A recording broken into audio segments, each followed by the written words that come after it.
सत हरि भजन जगत सब सपना।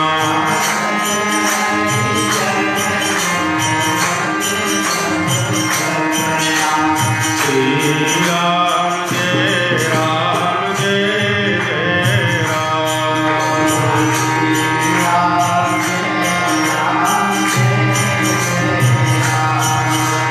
श्री राम जय राम जय जय राम।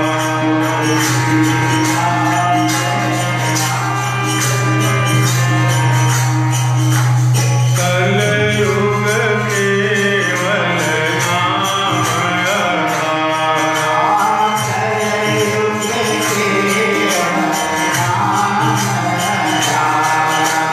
सुमिर सुमिर नर उतरहि पारा।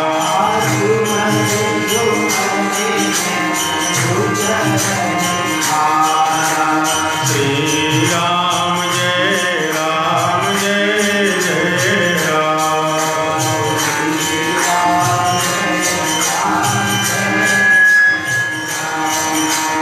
श्री राम जय राम जय जय राम।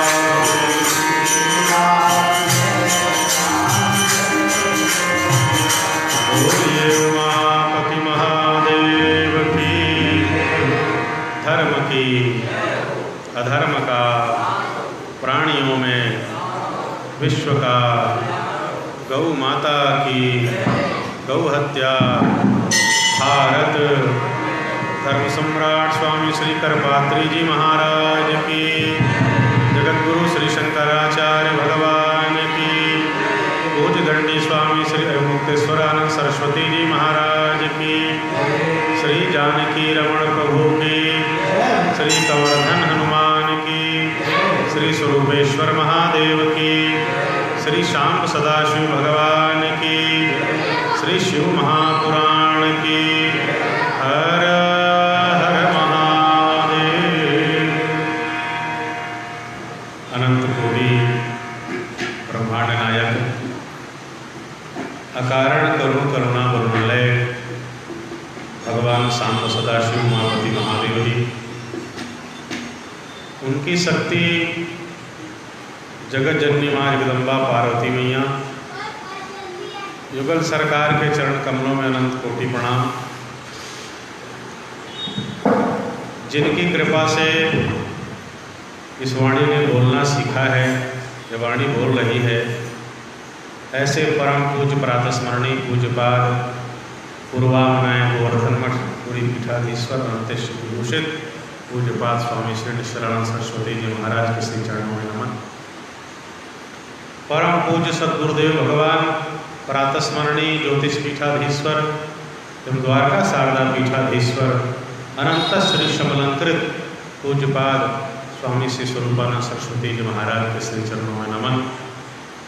पूज्यपाद दंडी स्वामी श्री सदानंद सरस्वती जी महाभाग, श्री अरुमुक्तेश्वरानंद सरस्वती जी महाभाग के चरणों में नमन करते हुए जगतगुरु शंकराचार्य भगवान के ब्रह्मचारी श्री केशवानंद जी महाराज, सतत भगवान राघवेंद्र सरकार की सेवा में समर्पित जानकी रमण की सेवा, अद्भुत सेवा करने वाले हमारे पुजारी जी अखिलेश जी महाभाग, उनके सहयोगी श्री शंकराचार्य जन कल्याण न्यास परिवार, उनके मुख्य प्रबंध ट्रस्टी सम्माननीय भाई श्री प्रकाश उपाध्याय जी, सभी सदस्यगण तथा संगीत के माध्यम से शिव पुराण की सेवा कर रहे भाई शीतल साहू जी एवं उनके सहयोगीगण, यहाँ विराजमान पूज्य बड़े भैया श्री पांडे जी, भाई सुरेंद्र जी,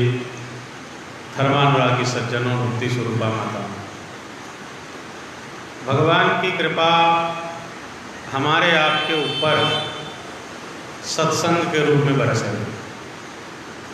शिव पुराण की यह जो दिव्य परम पावन कथा है, ये भगवान की कृपा से ही हमको और आपको सुनने को सुलभ हो रहा है। नहीं तो इस घोर कलिकाल में गृह कार्य नाना जंजाल, इतने घर के हमारे आपके काम काज लगे हुए हैं और हम आप उसमें फंसे हुए हैं कि जहाँ भगवान की पूजा की बात आती है, भगवान के कथा की बात आती है, संत महात्माओं के दर्शन का अवसर लगता है, सत्संग की चर्चा होती है, तो हमारे अंदर का जो पाप है वो पाप हमको कथा सुनने से रोकता है। कैसे रोकता है? घर के जितने काम काज हैं वो आपको महत्वपूर्ण लगने लग जाएंगे। भाई आज ऑफिस जाना जरूरी है, ये काम करना है, बाजार जाना जरूरी है, ये काम करना है, मेहमान आए हैं, हम सब्जी नहीं लाएंगे तो कौन लाएगा? बात भी सही है भाई, अपने घर का काम हम नहीं करेंगे तो कौन करेगा? ये सारी चीज़ें हमारा जो मन है, जो माया से बंधा हुआ है, और हमारे अंदर का जो पाप है, पाप भी इतना जानता है कि यह व्यक्ति भगवान की कथा सुनने जाएगा तो उसके अंदर के जितने पाप हैं वो नष्ट हो जाएंगे। कम पंते सर्व पापानि सप्ताह श्रवणे स्थिते अस्माकं प्रलयम सद्य कथा चयम करिष्यति। श्रीमद् भागवत महापुराण में भागवत की कथा और पाप के संबंध में चर्चा आई तो कहा जो व्यक्ति भगवान की कथा सुनने के लिए जाना चाहता है, जैसे ही चलने को उद्यत होता है तो उस व्यक्ति के शरीर के अंदर जो पाप रहते हैं वो पाप कांपने लग जाते हैं। कम पंते सर्व पापानि, क्यों कांपते हैं? इस संसार का कोई भी जीव हो, कोई भी पदार्थ हो, वो डरता है अपनी मृत्यु से, डरता है मैं कहीं समाप्त ना हो जाऊं। छोटा सा कीड़ा मकोड़ा कोई भी जीव थोड़ा सा आप छू दीजिए तुरंत भागेगा जिस स्थिति में होगा। भय, हानि का भय, दुख का भय, मृत्यु का भय, वैसे ही पाप को भी भय लगता है। ये व्यक्ति कथा सुनने जा रहा है, जैसे भागवत कथा, राम कथा, देवी भागवत, शिव पुराण, जो भी भगवान की कथा है, जैसे आप सुनेंगे पहला काम क्या होगा? आपके शरीर का पाप नष्ट हो जाएगा। कम पंते सर्व पापानि, क्यों? अस्माकं प्रलयम सद्य, जैसे ये कथा सुनेगा कहे पाप नष्ट हो जाएंगे, इसलिए फिर वो हमको कथा में आने से रोकता है। अल्प पुण्यवताम राज्ञो विश्वासो नहीं हो जाए थे। जब किसी जीव का पुण्य कम होता है, पुण्य थोड़ा होता है, तो क्या होता है? विश्वासो नहीं बजाए थे। भगवान की कथा में विश्वास नहीं होता, संतों की वाणी में विश्वास नहीं होता, ग्रंथ और पुराण के जो विधान हैं उसमें विश्वास नहीं होता। लगता है ये अर्थवाद है क्या? लगता है हमको जोड़ने के लिए कह दिया गया है, लगता है नज़दीक बुलाने के लिए बातें बढ़ा चढ़ा करके कह दी गई। तो हमारा पुण्य कम होता है, ग्रंथों में विश्वास नहीं होता, और कभी कभी इन चीज़ों का बड़ा मूल्य चुकाना पड़ जाता है। तो हमारे पाप हमको कथा में आने से रोकते हैं, और वो कई तरह के घर के कार्य को आपके सामने ला के रख देंगे, ये काम है, ये काम है, ये काम है, इसलिए कथा सुनने से अच्छा है काम कर लो। तो आवत यही सर अति कठिनाई, भले ही 50 कदम में यहाँ से आपका और हमारा घर है। अच्छा, ये बात केवल आपके लिए नहीं, मेरे लिए भी, हमारे लिए भी, कथावाचकों के लिए, सबके लिए लागू है। हमको भी कहीं सुनने जाना है, 10 काम हमको भी दिखता है, क्यों? हमारा भी पाप खड़ा हो जाता है। वो सौभाग्यशाली है जो कुछ भी करके भगवान की कथा में आ जाता है। यही सर आवत अति कठिनाई, और बिनु हरि कृपा आई नहीं जाती। जब तक भगवान की कृपा ना हो, जब तक विश्वनाथ की कृपा ना हो, तब तक 50 कदम की दूरी भी कथा स्थल में बड़ी कठिन सी हो जाती है। तो निश्चित रूप से जितने आप यहाँ बैठे हैं, आप और हम सबके सब सौभाग्यशाली हैं, और सबके ऊपर भगवान सांब सदाशिव की, भगवान कृष्ण की, भगवान रघुनाथ की कृपा हो रही है कि हम आप चल करके राम मंदिर के इस पवित्र पावन प्रांगण में आ गए और आ करके शिव पुराण की कथा को सुनने के लिए बैठे हैं। तो भगवान के कृपा की वर्षा ही है जो हम आप यहाँ बैठे हैं और पुराण सुनने के लिए तत्पर हो गए। निश्चित रूप से हम आप सौभाग्यशाली हैं जो मानव जीवन का परम लाभ सत्संग है उसको प्राप्त करने के लिए श्री जानकी रमण प्रभु के मंदिर में, राम मंदिर में बैठे हैं। श्री शंकराचार्य जन कल्याण न्यास के द्वारा पवित्र श्रावण के महीने में जहाँ पूरा जनमानस शिव आराधना में लगा हुआ है, भगवान शिव की आराधना कर रहे हैं, ऐसे समय में उन्हीं दया सागर, करुणा सागर, भक्तवत्सल भगवान सांब सदाशिव के मंगलमय चरित्र जो शिव महापुराण में वर्णित हैं, उनको यथा समय यथामति जैसा पढ़ करके सुन करके समझा है, उसको आप सबके मध्य बांटने का प्रयास करेंगे। तो कल एक अध्याय में शिव पुराण के महात्म्य की चर्चा हुई थी, तो आज हल्का सा उसको छूते हुए चलते हैं महात्म्य की ओर। शौनक जी, सूत जी इत्यादि ऋषिगण महर्षिगण बैठे हुए हैं, विराजमान हैं। सूत जी से शौनक आदि महर्षियों ने कहा कि महाराज, हमको ऐसी कथा सुनाइए जो कथाओं का सार हो और हमारे कानों के लिए रसायन के समान हो। मम कर्म रसायन, कथा सार सुनाइए। चर्चा चलती है। सूत जी ने शौनक जी की प्रशंसा की। यहाँ पर प्रशंसा इसलिए की कि आपके मन में पुराण सुनने की लालसा है, इच्छा है। श्रवण प्रीति लालसा, जिसके भी मन में इस संसार में पुराण सुनने की इच्छा है वह धन्य है, वह बधाई का पात्र है, निश्चित रूप से वह सत्पात्र है। और यही पुराण सुनने की इच्छा शौनक जी के मन में विशेष रूप से विराजमान है। उन्होंने कहा कि भैया आप धन्य हैं, आप श्रेष्ठ हैं, और आप जो कहते हैं सिद्धांतों का सार मैं आपको सुनाऊंगा। पुराणों का जब हमारे सनातन धर्म में पुराणों का समारंभ होता है, चाहे शिव पुराण हो, चाहे श्रीमद् भागवत हो, 18 पुराण हो, 18 उप पुराण हो, 18 औपपुराण हो, ये जो हमारे पुराण हैं, हमारे महर्षियों ने इनकी रचना की है। इसका मुख्य उद्देश्य है मानव समाज और मानव जीवन की जो जो ज्वलंत समस्याएं हैं, जो अनादिकाल से चली आ रही हैं, आज भी मानव जीवन को दुख दे रही हैं, परेशान कर रही हैं, उन समस्याओं का समाधान ढूंढने का, शाश्वत समाधान, ये प्रयास हमारे पुराण करते हैं। मानव जीवन की क्या क्या समस्याएं हैं? पहला है मृत्यु का भय, हर व्यक्ति मरने से डरता है। दूसरा है मूर्खता का भय, हर व्यक्ति अज्ञान से, मूर्खता से डरता है कि कहीं समाज में बैठा हुआ है, किसी विषय की चर्चा चली, कोई चर्चा हो गई, कोई खड़ा हो के यह ना कह दे कि आप मूर्ख हो, अज्ञानी हो, इस विषय को आप नहीं जानते। मूर्खता का भय सबको लगा रहता है।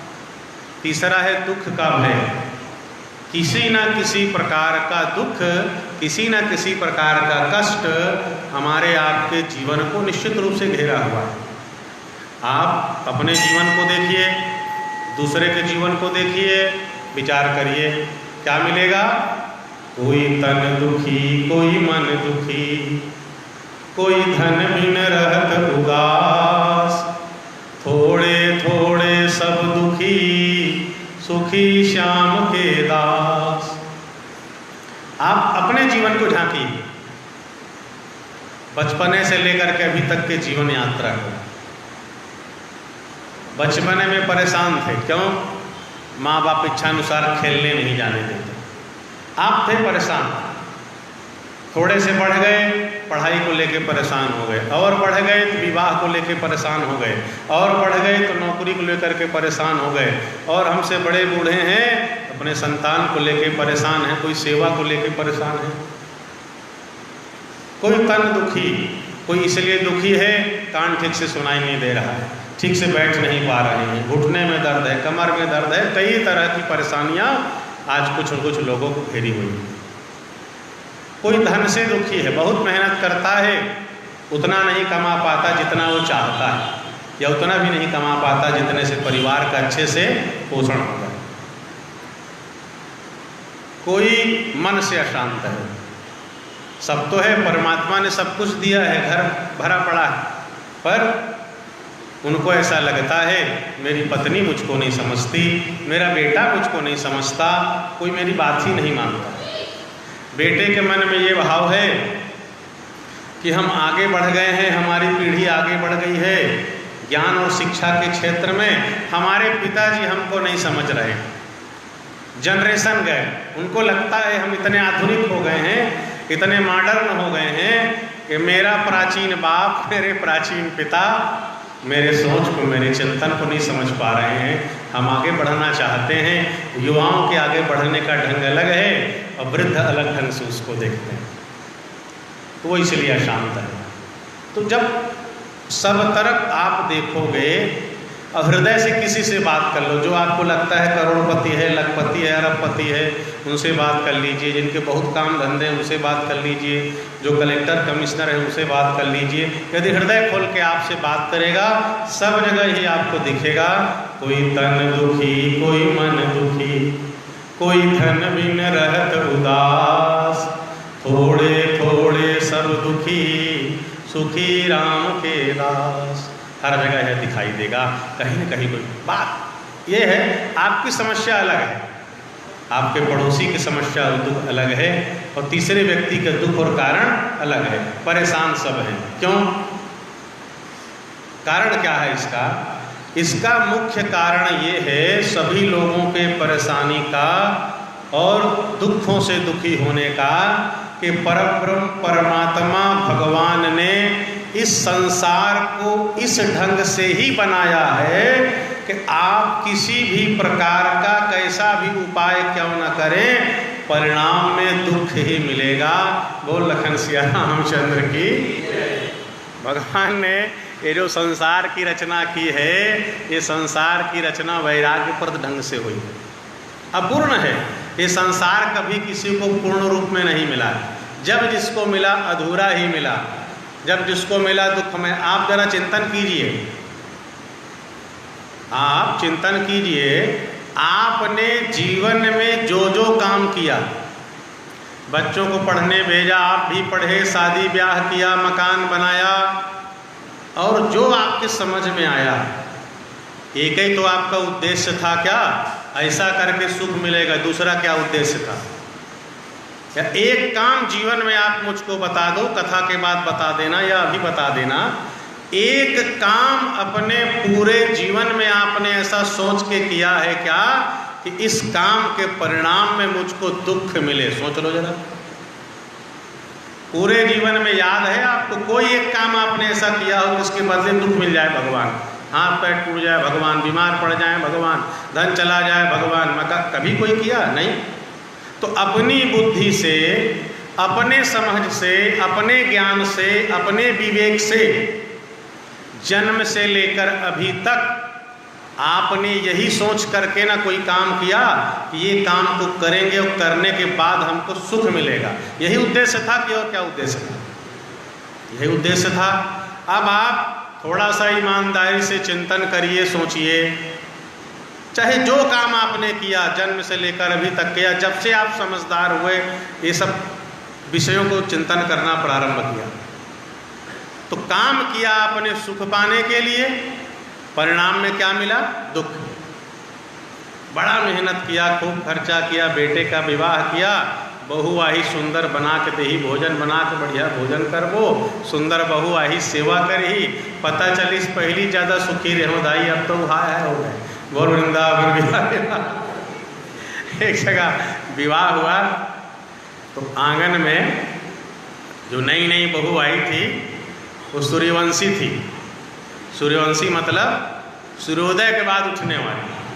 और हमारे शास्त्रों में कहा जो सूर्योदय के पहले उठता है हर तरह से स्वस्थ मस्त रहता।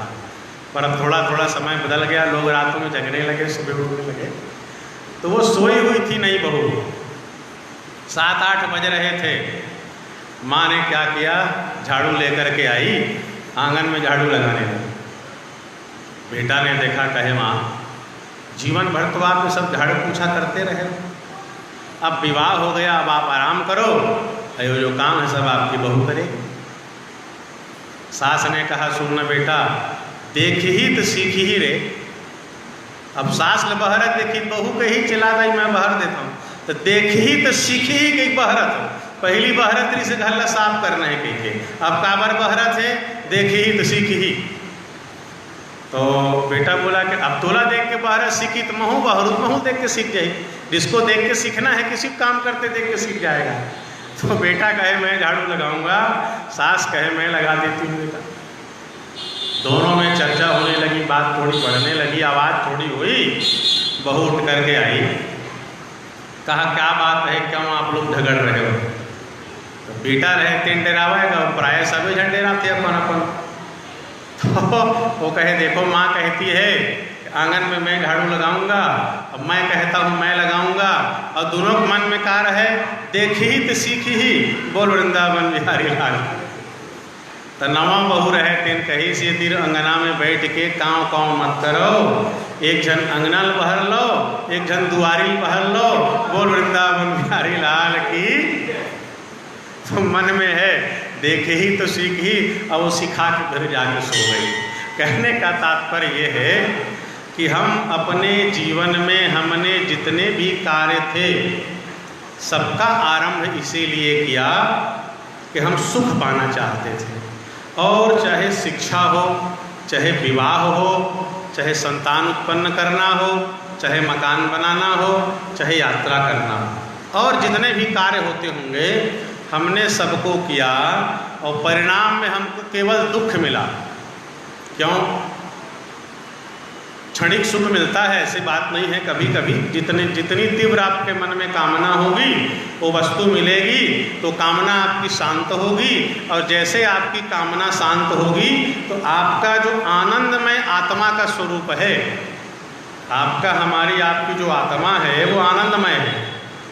तो उस आनंदमय आत्मा में जब कोई हम कामना करते हैं, कोई इच्छा, मैं कार ले लेता, मैं मकान बना लेता, मैं विवाह कर लेता, मैं सोना खरीद लेता, मैं गहना खरीद लेता, तो इस कामना से हमारे आत्मा का जो सुख है, हमारे आत्मा का जो आनंद है, जितनी उसमें कामना और इच्छा आती जाएंगी वो आनंद ढक जाता है।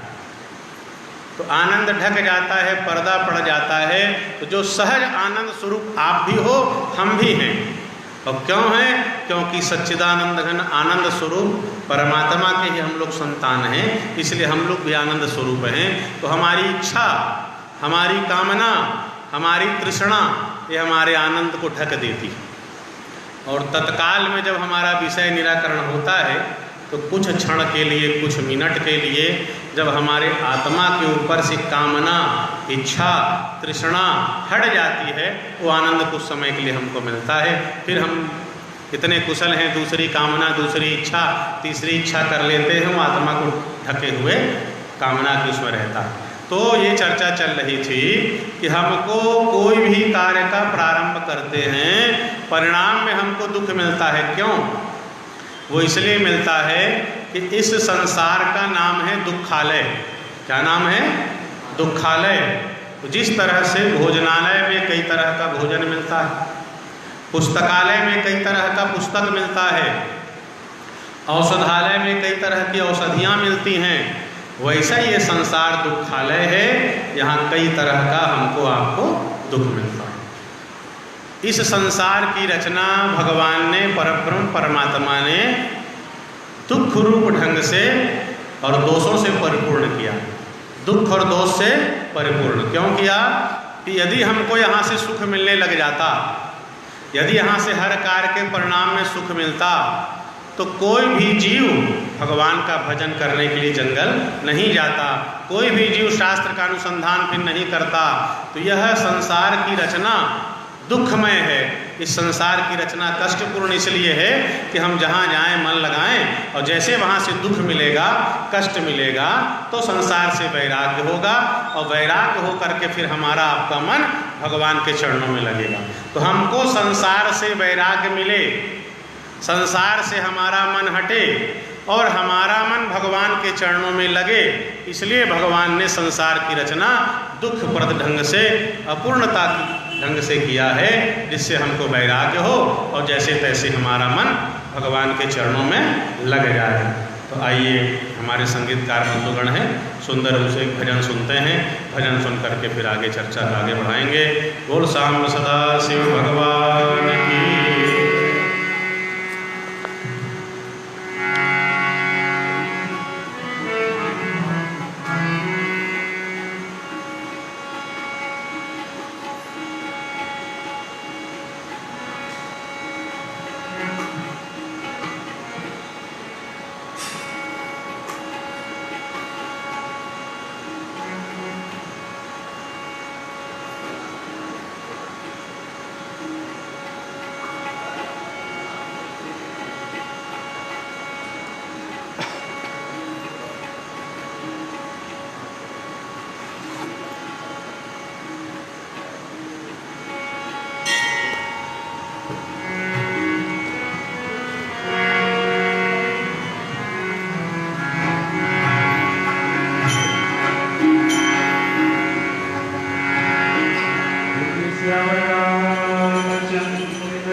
Thank you.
मानव समाज की जो समस्याएं हैं, मृत्यु का भय, मूर्खता का भय और दुख का भय, और इसी अज्ञान के कारण से मनुष्य पाप कर्मों में लग जाता है। और मनुष्य जब पाप करता है तो पाप के फल स्वरूप उसको दुख भोगना पड़ता है। पुण्य बिना सुख होए नहीं, होए न दुख बिनु पाप, काहु ही दोष न दीजिए, समुझहि आपन आप। कुछ भी आपके जीवन में सुख है, सुख रूप में भास रहा है, तो आपके सत्कर्मों का, पुण्यों का प्रभाव है, उसके परिणाम में मिला। और जो कुछ भी दुख हमको मिल रहा है वो हमारे ही पाप कर्मों का फल दुख रूप में हमको मिल रहा है। इसलिए किसी भी जीवन की घटना के लिए, दुखों के लिए किसी को दोष ना दें, कि समझना चाहिए कि जो हमको कष्ट मिल रहा है हमारे पापों का परिणाम है। पाप नहीं करेंगे तो दुख नहीं मिलेगा। उदाहरण, भगवान श्री रामचंद्र जी का राम राज्य। राम राज्य में आप देखिए क्या व्यवस्था है। दैहिक दैविक भौतिक तापा, राम राज काहू ही नहीं व्यापा। राम राज्य में आज कोई पार्टी हो, कोई संगठन हो, शासन के दृष्टि से आज भी कोई आदर्श मानते हैं तो भगवान राघवेंद्र सरकार राम जी के राम राज्य को। क्यों? किसी भी प्राणी को, किसी भी जीव को राम राज्य में जो 3 प्रकार का दुख होता है, दैहिक दैविक भौतिक, किसी को दुख नहीं था। अब इसके कारण में आ जाओ, क्यों दुख नहीं था। एक तो भगवान राघवेंद्र सरकार राजा हैं, सर्वसमर्थ हैं, जो चाहे करें। पर उसके मूल में आइए, वर्णाश्रम निज निज धर्म, निरत वेद पथ लोग, चलहि सदा पावहि सुखहि, नहीं भय शोक न रोग। तो राम राज्य में जो सिद्धियां थी, जो समाधि की सिद्धि को, सुसुप्तावस्था की सिद्धि को भगवान राम जी ने धरातल में उतार दिया था। तो आम जनता की भूमिका क्या थी? वर्णाश्रम निज निज धर्म। सभी जनता अपने अपने वर्ण और आश्रम के अनुसार वैदिक सनातन धर्म का पालन करती थी। सब के सब बिना कहे स्वधर्म का पालन करते थे। वर्णाश्रम निज निज धर्म, निरत वेद पथ लोग, वैदिक मार्ग का पालन करते थे। चल ही सब चलते थे, सदा पावहि सुख ही, और हमेशा सुख पाते थे। ये धर्म का पालन। धर्म के पालन किए बिना, पुण्य किए बिना सुख मिलता ही नहीं। और कितना मानसिक धरातल वहाँ के नागरिकों का ऊंचा था। सपने हम नहीं देखें पर दोषा, दोष दर्शन तो वहाँ था ही नहीं। और सपने हम अघ नहीं। राम राज्य की जो जनता थी, जागृत में पाप करना तो दूर की बात, सपने हम अघ नहीं। स्वप्न में भी राम राज्य की जनता पाप नहीं करती थी। और जब पाप नहीं करेगी तो उसका परिणाम दुख कहाँ से मिलेगा? पाप नहीं करोगे तो दुख मिलेगा ही नहीं। सपने ही अघ नाही। स्वप्न में भी राम राज्य के जनता के मन में पाप नहीं था। तो हमारे दुख के मूल में है हमारा पाप। कहा इन पापों को नष्ट करना है। और जो पाप करने की हमारी आदत पड़ गई है, पाप करने का संस्कार पड़ गया है, इसको भी दूर करना है। ये कब होगा? कहे जब हमारा अंतःकरण शुद्ध होगा, मन शुद्ध होगा। पाप नाश कैसे होगा? कहे जब हम पुराण का श्रवण करेंगे तब हमारा जो है पाप नष्ट होगा। तो एतस्माद् परम किंचित पुराणाच्छैव तो मुने न विद्यते मनः शुद्धि कलिजानां विशेषता। तो मन को शुद्ध करने के लिए शिव पुराण से बढ़कर के दूसरा साधन कलिकाल में नहीं। ये शिव पुराण किस स्वरूप में है? तो शिव रूपम छितौज्ञेयम, साक्षात भगवान शिव जी का स्वरूप ही शिव पुराण है। शिव पुराण का मतलब भगवान शिव, उनका वांग्मय विग्रह है। जिस तरह से भागवत महापुराण भगवान श्री कृष्ण के वांग्मय विग्रह हैं, रामचरितमानस राम जी के वांग्मय विग्रह हैं, वैसे ही शिव पुराण भगवान शिव के वांग्मय शब्दमय विग्रह हैं, भगवान शिव के पुराणावतार हैं। सर्व काम फलप्रदम, तो समस्त कामनाओं को पूर्ण करने वाले हैं। जो शिव पुराण सुनते हैं, कहा वो साधारण मनुष्य में उनकी गिनती नहीं होती। रुद्रा एवं संशया, इस संसार में जो सौभाग्यशाली शिव पुराण सुनते हैं वो भगवान शिव के गण रुद्र के समान ही हैं, सामान्य मनुष्य नहीं समझना चाहिए। जो शिव पुराण सुनते हैं और बाँचते हैं, उनके चरणों की जो धूलि है, चरण रज है, उसको मुनिगण तीर्थ के समान मानते हैं। किनके?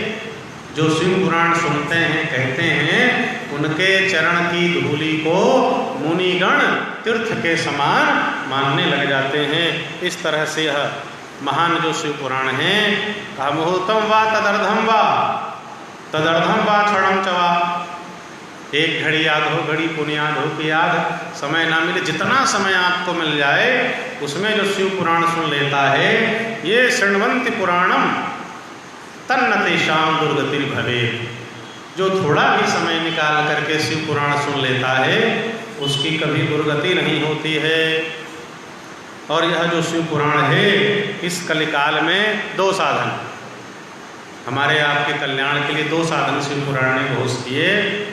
पुराण श्रवणम शंभोर नाम संकीर्तनम, तथा शिव पुराण का श्रवण और भगवान शिव के मंगलमय नाम का कीर्तन, ये दो ऐसे साधन हैं जो कल्प वृक्ष के समान हमको फल प्रदान करते हैं।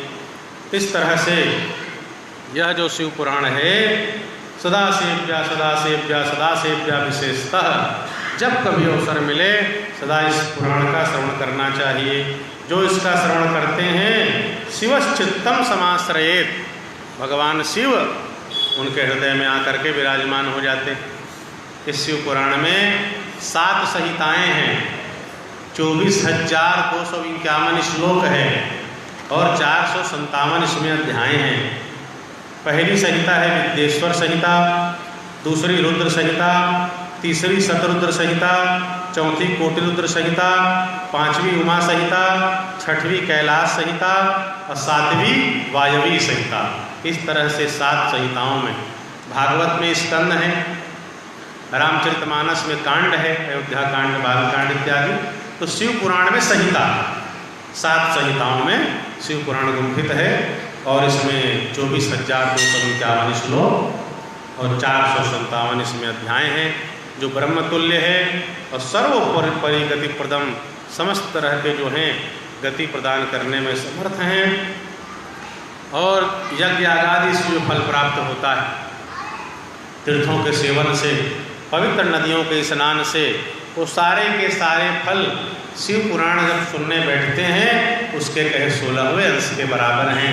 अर्थात पवित्र जल में स्नान से भी बड़ा फल शिव पुराण सुनने का है, तीर्थ यात्रा से भी बड़ा फल शिव पुराण सुनने का है, यज्ञ आदि करने से भी बड़ा फल शिव पुराण सुनने का है। इस तरह से जो शिव पुराण है, शिव पदम लभे, हमारी कामनाओं को तो पूरा करता ही है, साथ ही भोग और मोक्ष भी हमको आपको प्रदान करता है। यह शिव पुराण आत्म तत्वज्ञ महर्षियों के द्वारा सेवनीय है, सज्जनों सत्पुरुषों के द्वारा पूजनीय है, तीनों प्रकार के ताप को नाश करने वाला है। और ब्रह्मा, विष्णु, महेश और देवताओं को यह शिव पुराण प्राणों से भी अधिक प्रिय है। प्राण प्रियम विधि हरि से मुखामराणाम, सब देवताओं को प्राणों से प्रिय है शिव पुराण। और ऐसे शिव पुराण को भगवान शिव को हम प्रणाम करते हैं। क्यों? कि भगवान शिव अपने चरणों की रति हमको प्रदान करे। शौनक जी कहते हैं कि हे सूत जी, आप परमार्थ तत्व के ज्ञाता हैं, अघौघ विध्वंस करी मनः शुद्धि विधायिनी। ये जो कथा है समस्त प्रकार के पापों को नष्ट करने वाली है, मन को शुद्ध करने वाली है शिव पुराण की कथा। शिव संतोष जननी, भगवान शिव को प्रसन्नता प्रदान कर देती है। इस कथा के समान मनुष्यों को कल्याण करने वाला साधन इस संसार में कोई दूसरा नहीं है। तब शौनक जी इस अवसर पर सूत जी से पूछते हैं कि भाई आप बता रहे हो कि शिव पुराण जो है जितने भी श्रोता हैं उनके समस्त पापों को नष्ट कर देता है। हे सूत जी हमको बताइए के विशुद्धंत्यनया कथया पापिनः कलौ, किस किस तरह के पापी को यह कथा शुद्ध करती है। अर्थात शिव पुराण को सुन करके कैसे कैसे पापी पवित्र हो जाते हैं, कैसे कैसे पापी शुद्ध हो जाते हैं, किन किन पापियों को यह कथा शुद्ध करके तार देती है, ये बताइए।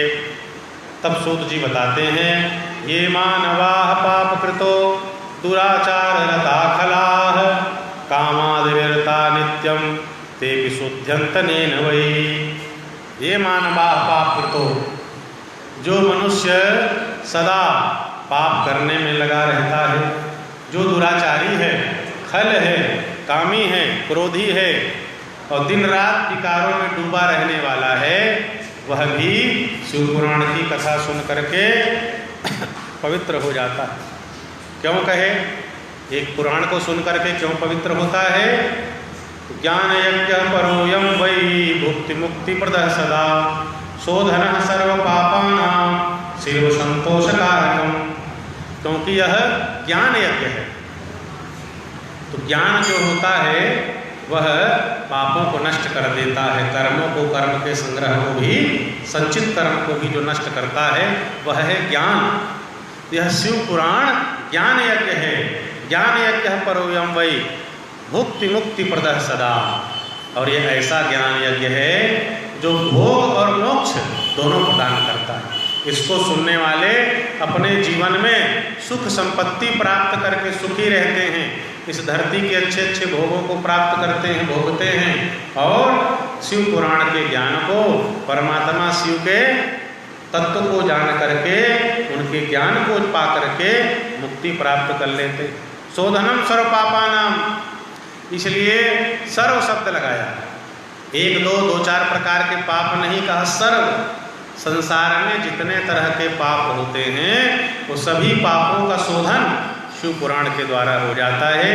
शिव संतोष कारक, और ये भगवान शिव को प्रसन्न करने वाला है। कृष्णा कुला सत्यहीना पितृमातृविदूषकाः दंभिका हिंसका ये च ते विशुद्ध्यन्तनेन वै। जो अत्यंत लालची है, जो सत्य से विहीन है, सदा झूठ बोलता है, जो माता पिता से द्वेष करता है, पाखंडी है, जो हिंसक है, हिंसा करता है, वो भी शिव पुराण सुन करके तर जाता है।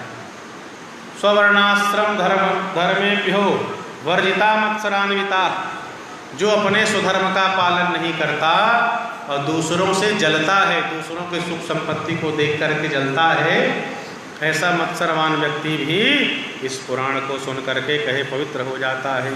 सदा पापरता ये च ये षटाश्च दुराशयाः ज्ञान यज्ञेन तेनेन संपुनन्ति कलावपि। जो सदैव पाप कर्म में लगा रहता है, शठ है, दुराचारी है, वह भी इस ज्ञान यज्ञ से पवित्र हो जाता है। कहे सन महापातक नाशनम, यह शिव महापुराण बड़े बड़े पापों को नष्ट करने वाला है। तब शौनक जी ने कहा भैया यदि आपने कहा यह जो शिव पुराण है सन महापातक नाशन, बड़े बड़े पापों को नष्ट कर देता है, भुक्ति मुक्ति प्रदम चैव शिव संतोष हेतुकम, भोग भी प्रदान करता है, मोक्ष भी प्रदान करता है और भगवान शिव को प्रसन्न भी करता है शिव पुराण। तो क्या कोई बड़ा पापी शिव पुराण को सुन करके तरा है? क्या कोई दुराचारी है जिसके शिव पुराण सुन करके पाप नष्ट हो गए? यदि ऐसा है तो आप बताइए। तब कहते हैं इस संबंध में एक प्राचीन इतिहास है। यस्य श्रवण मात्रेण पापहानिर्भवत्यलम। ये जो इतिहास शिव पुराण के महत्व के संबंध में बता रहे हैं, इसको सुनने मात्र से सुनने वालों के पाप नष्ट हो जाते हैं। कहा महाराज बताइए। आसीत किरात नगरे ब्राह्मणो ज्ञान दुर्बलः दरिद्रो रस विक्रेता वेद धर्म परामुखः। कहते हैं किरात नगर में, कहाँ? किरात नगर। किरात नगर में एक ब्राह्मण रहता था जो अज्ञानी था, दरिद्र था, रस बेचता था। रस मतलब दूध, दही, घी, रस, ये ब्राह्मणों को नहीं बेचना चाहिए। तो रस बेचने वाला था, वेद धर्म परामुख, वैदिक धर्म से विमुख था, वैदिक धर्म का और अपने ब्राह्मण धर्म का, स्वधर्म का पालन नहीं करता था। संध्या स्नान परिभ्रष्टो वैश्यवृत्ति परायण, स्नान करना, संध्या करना, इससे विमुख हो गया था। नित्य संध्या, स्नान और संध्या वंदन नहीं करता था। ब्राह्मण, क्षत्रिय और वैश्य, इनको द्विज कहा जाता है और इनके लिए संध्या वंदन बहुत जरूरी है। स्नान करके भगवान सूर्य को अर्घ्य देना, अघमर्षण करना, अघमर्षण करने से पाप नष्ट होता है, गायत्री मंत्र का जप करना, गीता प्रेस के पुस्तक में संध्या वंदन दिया गया है। तो प्रातः काल प्रातः संध्या, फिर मध्याह्न काल में मध्याह्न संध्या और शाम को सायं संध्या। जो त्रिकाल संध्या करते हैं वो निष्पाप हो जाते हैं। तो सबको त्रिकाल संध्या करना चाहिए और ब्राह्मणों को तो सबसे ज़्यादा जरूरी है। ब्राह्मण यदि वृक्ष है उसका मूल संध्या है। यदि संध्या वंदन नहीं करेगा ब्राह्मण, गायत्री जप नहीं करेगा, तो ब्राह्मण स्वतः नष्ट हो जाता है, तेज विहीन हो जाता है, ज्ञान विहीन हो जाता है। तो कहिए स्नान भी नहीं करता था, संध्या भी नहीं करता था, इस तरह से स्नान संध्या से हीन हो गया था। वैश्य वृत्ति परायण, व्यापार करके अपना जीवन चलाता था। देवराज इति ख्यातो, इस ब्राह्मण का नाम था देवराज। क्या नाम था? देवराज। विश्वस्त जन वंचक, क्या करता था? जो इनके ऊपर विश्वास करते थे उनके प्रति विश्वासघात करता था, अपने ऊपर विश्वास करने वाले को धोखा देता था। ब्राह्मण, क्षत्रिय, वैश्य, शूद्र जो भी मिल जाएं, इसके सामने आ जाएं, बहाना बना करके मार करके उसकी हत्या कर देता था, उसके धन को लूट लेता था, हिंसा करता था। बहुत सारा धन कमा लिया धीरे धीरे पाप करके, मगर इसके धन का 1 रुपया भी, 1 कौड़ी भी कभी भी सत्कर्म और पुण्य में नहीं लगा। ना कहीं मंदिर गया, नहीं कहीं दान किया, पुण्य किया, ना कथा सुना, किसी को कभी 1 रुपये का दान नहीं किया इसने। एक दिन यह ब्राह्मण तालाब गया, तालाब में शोभावती नाम की एक वैश्या स्नान कर रही थी। उस वैश्या को देखा, उस पर आसक्त हो गया। वैश्या ने देखा कि धनवान ब्राह्मण मेरे ऊपर आसक्त है, वैश्या प्रसन्न हो गई। दोनों ने एक दूसरे को स्वीकार कर लिया और पति पत्नी के समान रहने लगे और बहुत समय इनका जीवन का बहुत सारा समय आपस में भोग विलास करते बीत गया। इनके माता पिता, इनकी पतिव्रता पत्नी इनको समझाती थी गलत काम मत करो, तो भी नहीं मानता था, नहीं समझता था।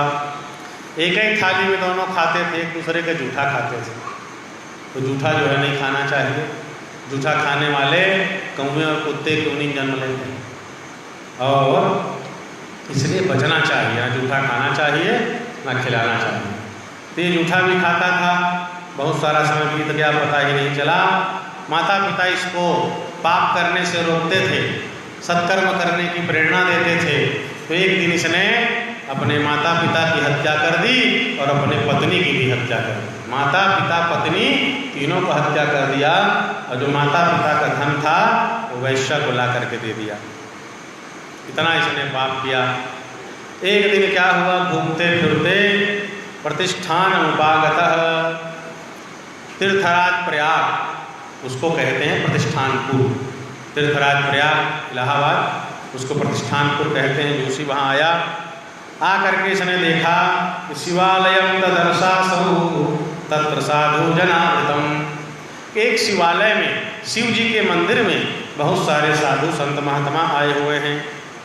तो ये तो गया था घूमने, व्यापार करने, दैव योग से पहुँच गया। जा करके शिवालय में रुका। जैसे मंदिर में गया तो ज्वरेणाति प्रपीड़ितः, देवराज को बुखार आ गया, ज्वर से पीड़ित हो गया। अब चूंकि वो ज्वर से पीड़ित हो गया, बहुत कष्ट पा रहा था, इसलिए मंदिर से बाहर नहीं जा सका।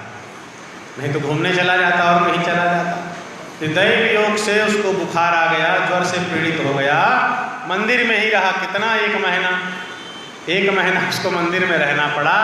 जैसे यहाँ भगवान के सुंदर शिव पुराण का सुंदर योग लगा है हमको कहने सुनने का, वैसे ही वहाँ भी तीर्थराज प्रयाग में शिवालय में शिव पुराण की कथा चल रही थी। तो बीमार था, सोया हुआ था। शुश्राव सततम शैवीं कथाम विप्रमुखोदगताम। अब वो सोया हुआ था, बुखार से पीड़ित होने के कारण कहीं जा नहीं सकता था, इसलिए पूरे महीने भर जब तक कथा चली तब तक ये शिव पुराण की कथा देवालय में ब्राह्मण के मुख से सुनता रहा। देवराजश्च मासान्ते ज्वरेणा पीड़ितो मृतः। 1 महीना जब बीता तो 1 महीने वहाँ भी कथा थी, तो 1 महीने कथा सुनने के बाद इसका जो ज्वर था वो ठीक ही नहीं हुआ, ज्वर की पीड़ा बढ़ती रही।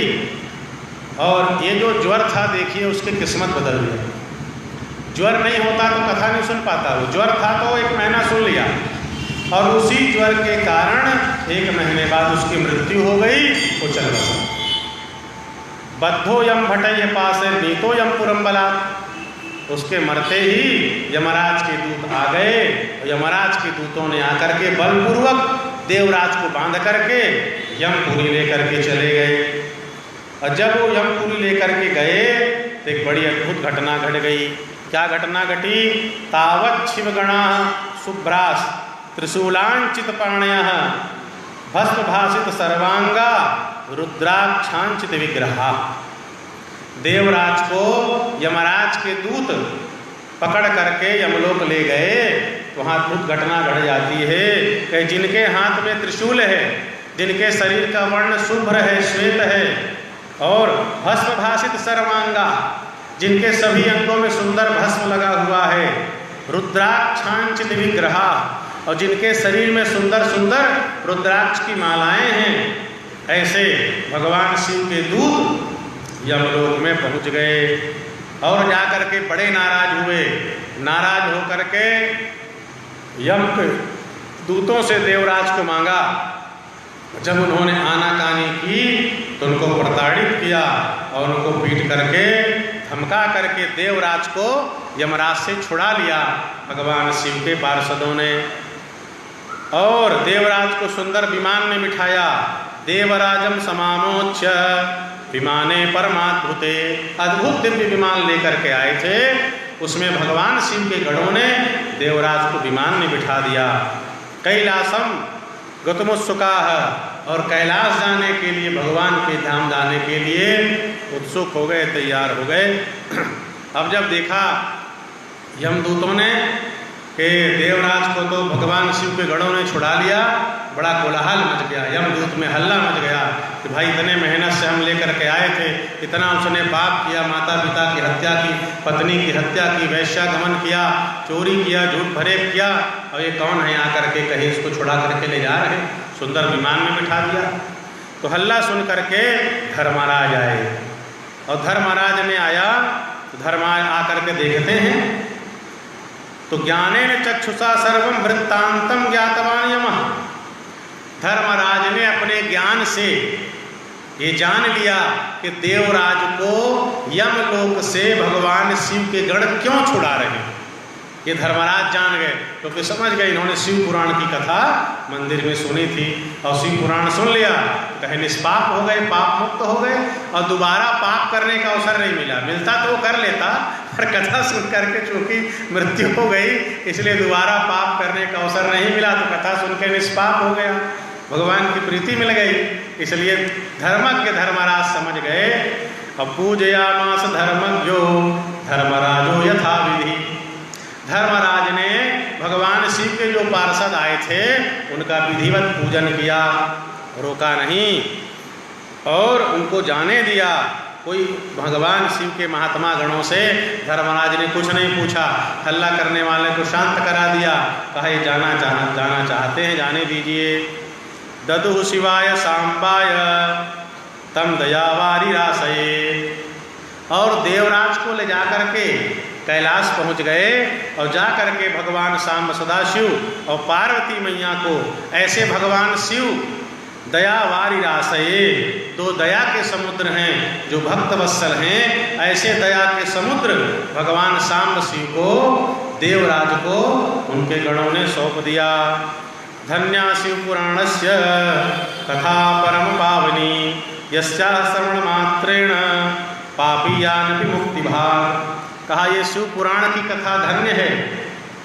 ये कथा इसलिए धन्य है, यस्या श्रवण मात्रेण, इस शिव पुराण के कथा को सुनने मात्र से, केवल सुनने मात्र से पापी यान विमुक्ति भाग, बड़ा से बड़ा पापी भी इस कथा को सुन करके मुक्ति का अधिकारी बन जाता है। सदा शिव महास्थानम परम धाम परम पदम, जो भगवान शिव का परम धाम है, जो कैलाश है, वो परम पद है, जो समस्त देवताओं के द्वारा वंदनीय है, महापुरुषों के द्वारा वंदनीय है, और सभी लोग वहाँ जाना चाहते हैं, जो जाना चाहता हो। और कहिए तो देवराज जो था, इसने धन के लोभ से बहुत सारे लोगों की हत्या की थी। ब्राह्मण, क्षत्रिय, वैश्य, शूद्र सभी को इन्होंने मारा था। हिंसिता धन लोभेन बहवो येन पापिना, इस देवराज पापी ने धन के लोभ से बहुत सारे लोगों की हत्याएं की थी। मातृपितृवधूहंता वैश्यागामी च मद्यपः, देवराज जो था माता पिता का हत्यारा था, अपनी पत्नी का हत्यारा था देवराज। वैश्यागामी, वैश्या के साथ रमण करने वाला था। मद्यपः, शराब पीने वाला था। देवराजो द्विजस्तत्र गत्वा मुक्तो भवच्छणा, ऐसा देवराज जो शराबी था, वैश्यागामी था, माता पिता का हत्या करने वाला था, पत्नी का हत्या करने वाला था, धन को लेने वाला था, अपने पे विश्वास करने वाले के विश्वास को खंड खंड करने वाला था, धोखा देने वाला था। ऐसा देवराज भी दैववश ज्वर होने के कारण, ज्वर पीड़ा के कारण देवालय भगवान शिव के मंदिर में गया और ज्वर से पीड़ित होने के कारण सुंदर शिव पुराण की कथा सुनी और मुक्तो भवच्छणात्, और शिव पुराण की कथा सुन करके देवराज ने मुक्ति प्राप्त कर ली। बोलो सांब सदा शिव भगवान की, श्री शिव महापुराण की। इस तरह से ये शिव महापुराण जो बड़े बड़े पापों को नष्ट कर देता है, समाप्त कर देता है, पापियों को शुद्ध कर देता है, सुनने मात्र से भोग मोक्ष दोनों प्रदान करता है, और भगवान शिव के जो प्रसन्नता का कारण है, भगवान शिव की प्रसन्नता का हेतु है, ऐसा परम पावन शिव महापुराण है, जिसकी परम पावन कथा सुंदर इस पावन प्रांगण में चल रही है।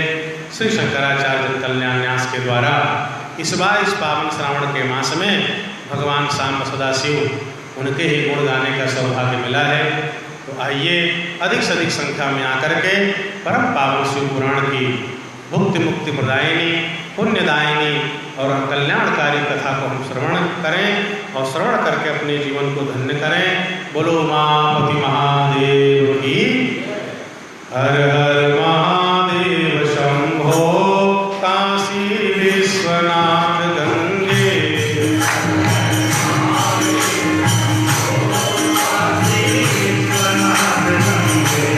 हर हर महादेव शंभो काशी विश्वनाथ गंगे। हर हर महादेव शंभो काशी विश्वनाथ काशी विश्वनाथ गंगे सदाशिव पार्वती संगे। काशी विश्वनाथ गंगे सदाशिव पार्वती संगे। काशी विश्वनाथ गंगे सदाशिव पार्वती संगे। काशी विश्वनाथ गंगे सदाशिव पार्वती संगे। हर हर महादेव शंभो काशी विश्वनाथ गंगे। हर हर महादेव शंभो काशी विश्वनाथ गंगे। हर हर महादेव शंभो काशी विश्वनाथ गंगे। हर हर महादेव शंभो काशी विश्वनाथ गंगे। आइए भजन के बाद फिर मंगल में आरती करेंगे। आगे जो प्रसंग है 2-3 अध्यायों में है, समय काफ़ी लग जाएगा। और शिवपुराण के महात्म की कथा है, उसकी चर्चा कल करेंगे। अभी सुंदर एक भजन के साथ आरती हो जाएगी। महादेव की जय।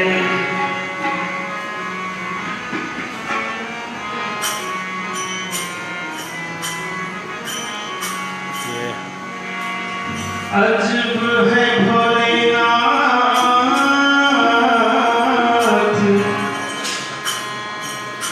दरबार तुम्हारा, दरबार